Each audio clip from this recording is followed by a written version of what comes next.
विवाह कार्तिक मास की शुक्ल पक्ष की एकादशी को मनाया जाने वाला एक अति विशिष्ट पर्व एवं त्योहार तुलसी विवाह।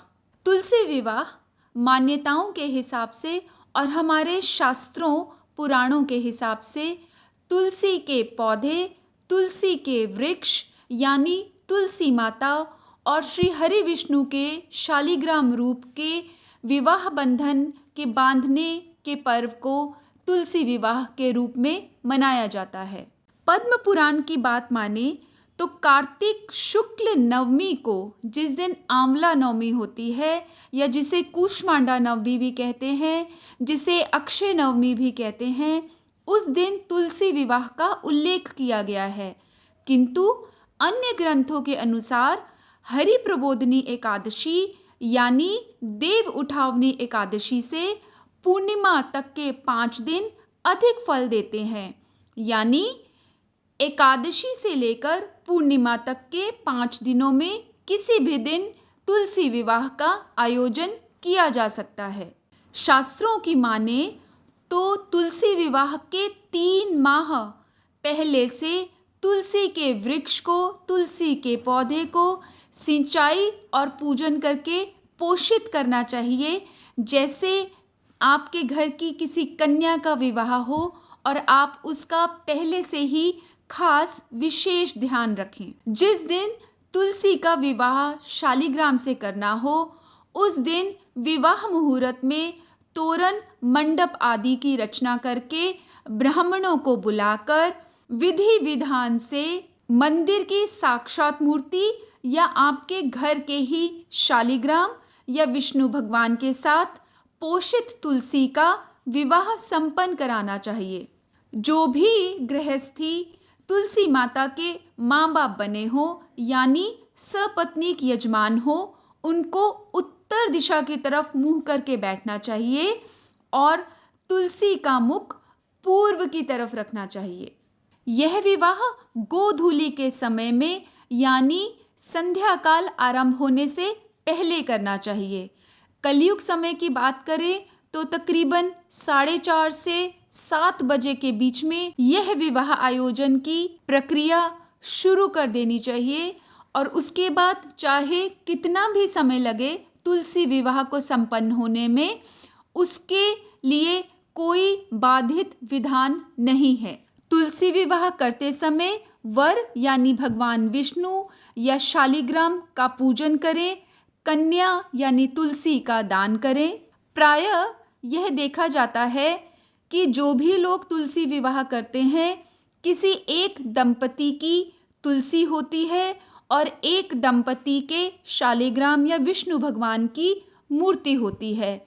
जिस तरह से हमारे घरों में, परिवार में गृहस्थ जन अपनी कन्या का विवाह करते हैं या अपने ही लड़के का विवाह करते हैं, उसी तरह तुलसी माता का विवाह भी शालिग्राम के साथ किया जा सकता है और किया जाता है। जैसे वर और वधू दोनों ही पक्षों को कुछ शगुन, कुछ उपहार वगैरह दिए जाते हैं।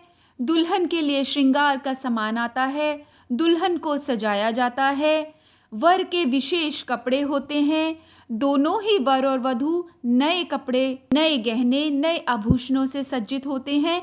इसी तरीके से तुलसी विवाह में भी वस्त्र, आभूषण आदि को देना और वर वधू दोनों को सजाने का विशेष महत्व और विशेष पुण्य है। जैसे किसी भी लड़की या लड़के का विवाह होता है जिसमें वर और वधू के अग्नि के समक्ष, अग्नि के चारों ओर 7 फेरे लिए जाते हैं, इसी तरीके से जो यजमान दंपति हैं वो अपनी कन्या यानी तुलसी और अपने वर यानी भगवान विष्णु या शालिग्राम को गोद में उठाकर अग्नि के 7 फेरे लेते हैं और विवाहोपरांत तुलसी माता का पौधा कन्या के रूप में दान कर दिया जाता है वर को या वर के दंपति यजमान को, यानी तुलसी माता की विदाई कर दी जाती है।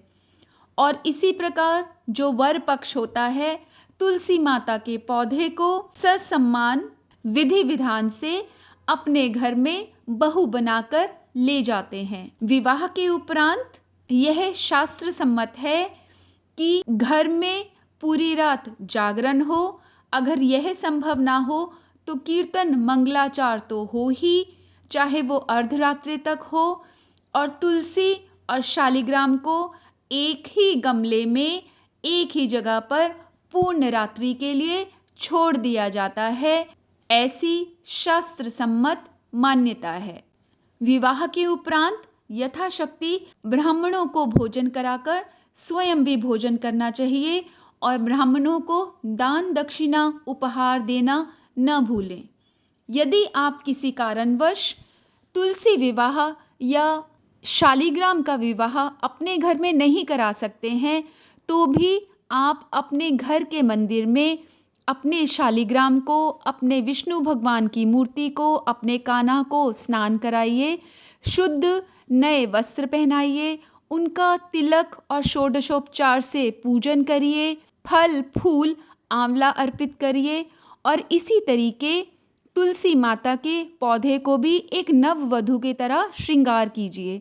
अगर आप कुछ भी नहीं कर सकते तो केवल सिर्फ तुलसी माता के पौधे को चंदन और लाल रोली का तिलक करें, एक नई चुनरी ओढ़ाएं, उनको थोड़ी सी मेहंदी लगा दें कुछ पत्तों पर, थोड़ी सी हल्दी लगा दें उनके पत्तों पर, उनकी आरती उतारें, ओम तुलसाय नमः मंत्र का जाप करें, उनकी परिक्रमा करें, तुलसी स्तोत्र पढ़ें और तुलसी माता की आरती गाएं।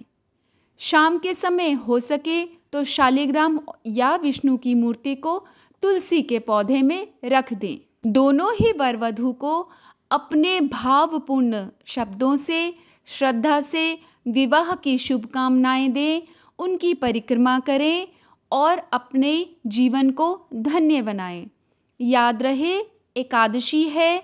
मान्यताओं के हिसाब से तुलसी माता भी विष्णु भगवान के लिए इस दिन व्रत रखती हैं, इसलिए तुलसी माता को इस दिन जल न चढ़ाएं, क्योंकि जल चढ़ाने से उनका व्रत खंडित हो सकता है। कहते हैं ना, मानो तो मैं गंगा जल हूँ, ना मानो तो बहता पानी। इसीलिए कुछ बातें हमारे शास्त्रों में उल्लेखित हैं, कुछ बातें हमारे पुराणों में हैं, कुछ बातें हमने अपने बड़े बूढ़ों से सुनी हैं, जो कि उन्होंने भी अपने बड़े बूढ़ों से सुनी थी, जिनका हम विश्वास करते हैं। उन बातों को मानना चाहिए, अपनी तर्क बुद्धि को जागृत रहने देना चाहिए, परंतु हर बात में तर्क मांगना सही बात नहीं होती।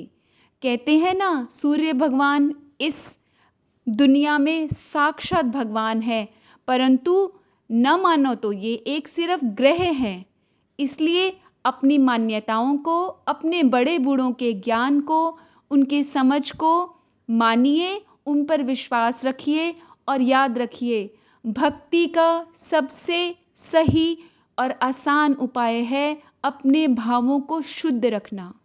इसलिए अगर अपने धर्म में आप कुछ भी कृत्य शारीरिक रूप से नहीं कर सकते तो भी मानसिक रूप से कोई भी पुण्य कर्म किया गया उतना ही फल देता है जितना शारीरिक रूप से फल देता है। एक बात जो मैं पहले आपको बताना भूल गई थी कि जब अगर आप तुलसी माता का विवाह अपने घर में रचा रहे हैं तो जैसे कन्या के माँ बाप कन्यादान करने से पहले सारा दिन निराहार रहते हैं, वैसे ही हो सके तो आप भी निराहार रहिए या फिर एकादशी का व्रत तो रखिए ही। अगर पूर्ण दिन व्रत आप नहीं रख सकते तो भी कोशिश कीजिए कि आप सिर्फ फलाहार पे रहें और कन्यादान करने के बाद ही कुछ आहार या भोजन ग्रहण करें। कार्तिक शुक्ल एकादशी के दिन ही भीष्म पंचक व्रत भी होता है, जो कि 5 दिन तक मनाया जाता है और किया जाता है। याद रहे, आप पूरा ही दिन, जिस दिन आपने तुलसी विवाह रचाना हो या फिर कार्तिक शुक्ल एकादशी हो, हरि प्रबोधनी एकादशी हो, सिर्फ और सिर्फ ओम नमो भगवते वासुदेवाय मंत्र का जाप सारा दिन करते रहें। चाहे आप कुछ भी करें, चाहे आप अपने घर गृहस्थी की जिम्मेवारियां निभाएं, पर याद रहे कि आपके मन में अजपा जाप अगर चलता रहेगा तो आपको उसका अक्षय पुण्य मिलता ही रहेगा, जो कभी किसी युग में, किसी घड़ी में खत्म नहीं होगा। याद रहे कि तुलसी विवाह यानी एकादशी से लेकर पूर्णिमा तक जिस भी दिन आप संपन्न करते हैं, ये पांचों ही दिन अबूझ मुहूर्त होते हैं। यानी इन दिनों में कोई भी नया या शुभ काम आप बिना किसी मुहूर्त के देखे कर सकते हैं। यह दिन वो दिन है जिनमें दान, व्रत, जाप, तप का अक्षय पुण्य प्राप्त होता है। भगवान श्री कृष्ण कहते हैं कि मासों में मैं कार्तिक मास हूँ। एकादशी जो उनका प्रिय दिन होता है, तुलसी जिसमें वो बोलते हैं कि वनस्पतियों और पुष्पों में मैं तुलसी हूँ। और ये तो आप जानते और मानते ही हैं कि दानों में महादान कन्यादान। तो यह दिन जिस दिन कार्तिक मास की एकादशी हो, तुलसी का विवाह हो और कन्या का दान यानी तुलसी का दान किया जाए, तो वह दिन कितना विशिष्ट और महत्वपूर्ण होगा। इसीलिए यह दिन अबूझ मुहूर्त भी कहलाता है। इसलिए इस दिन फलाहार करें या व्रत रखें, अपने घर को, मंदिर को साफ करें, हो सके तो गोबर से लीपें, गेरू से सजावट करें या चौक में रंगोली करें, तुलसी माता का श्रृंगार करें, उनको बिंदी अर्पित कीजिए, चूड़ियाँ पहनाइए, चुन्नी ओढ़ाइए, तिलक करिए, रोली का या फिर चंदन का। जल न चढ़ाएं, केवल गंगा जल का या फिर हो सके तो घी का छींटा दें, जो बहुत शुभ माना जाता है। मंगल गीत गाएं, आरती की थाली सजाएं, पंडितों को हो सके तो भोज कराएं, नहीं तो केवल दान दक्षिणा दें। अपना जन्म सफल बनाने का प्रयास करें और तुलसी विवाह मनाएं। तो आइए अपना दुर्लभ मनुष्य जन्म सफल बनाने का प्रयास जारी रखते हैं।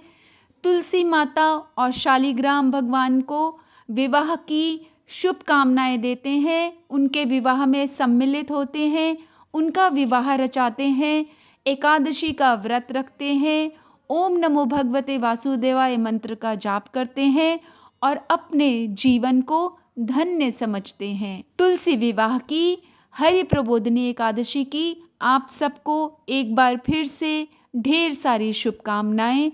ओम नमो भगवते वासुदेवाय। ओम तुलसाय नमः।